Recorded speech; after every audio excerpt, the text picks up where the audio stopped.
Shalom, damai di hatiku.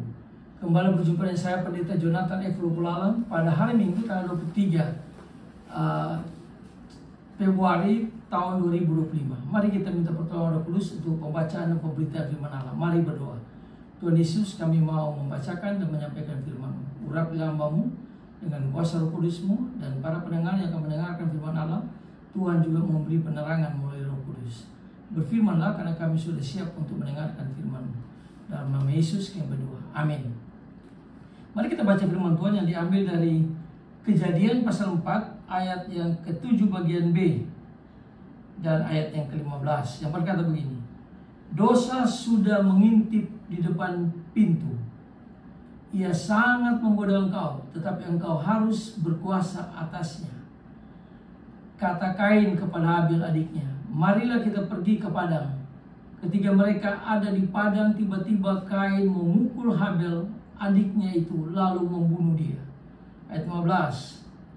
Firman Tuhan kepadanya, sekali-kali tidak, barang siapa yang membunuh Kain, dia akan dibalaskan kepadanya 7 kali lipat.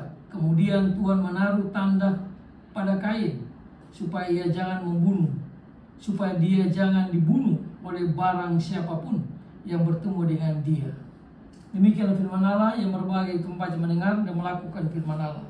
Bacaan berikutnya diambil dari 1 Yohanes pasal yang ke-3 ayat yang ke-9.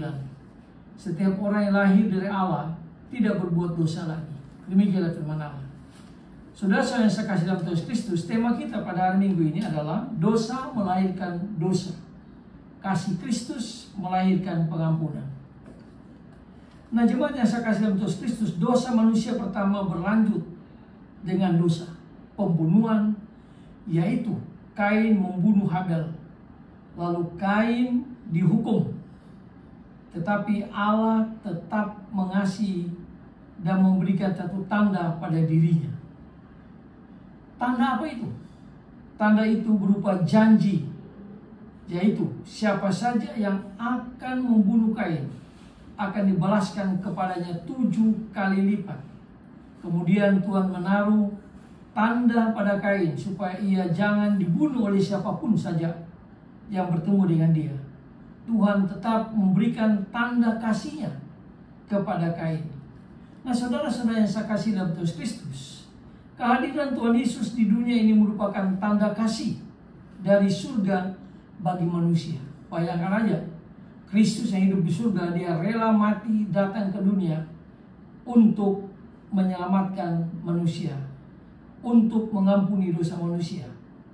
Nah, tanda kasih yaitu orang buta melihat, orang lumpuh berjalan, orang tuli mendengar, orang kusta menjadi tahir, orang mati dibangkitkan, bahkan orang yang penuh dengan dosa diampuni oleh kasih Tuhan.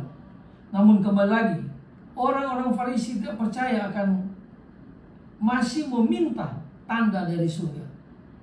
Kepada mereka tidak akan diberikan tanda, dan Tuhan meninggalkan mereka. Bahkan Tuhan berjanji mereka yang tidak percaya pasti akan masuk neraka. Itu dijelaskan Wahyu pasal 20 ayat yang ke-15. Nah, saudara-saudara yang saya kasih dalam Tuhan Kristus, dalam kehidupan ini banyak sekali tanda kasih dari Tuhan kita, yaitu Tuhan Yesus Kristus. Kita bisa membaca dan merenungkan sabda Tuhan juga merupakan tanda kasih dari Tuhan Yesus.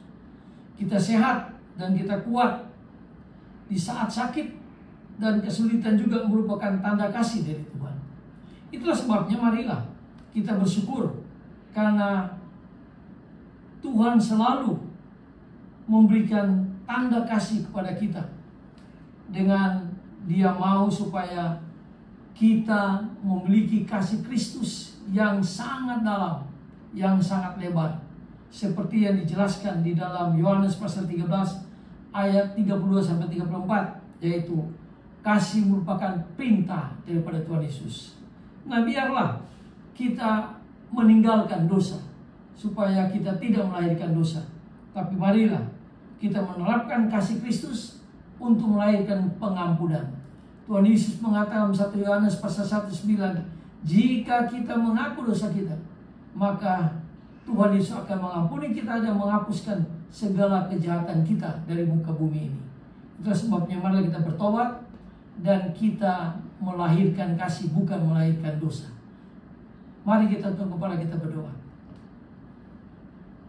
Tuhan, tolonglah kami supaya kami tidak meminta tanda lagi kepadamu, karena tanda kasih Tuhan sudah berikan kepada Adam, kepada Hawa, kepada Kain, maupun kepada kita semua. Itulah sebabnya Tuhan, tambahkanlah iman dan harapan kami akan kasih dan kebaikan-Mu dari sekarang sampai selama-lamanya. Dalam nama Tuhan Yesus kami berdoa. Amin. Terpujilah Kristus, sampai kita berjumpa lagi kesempatan yang lain.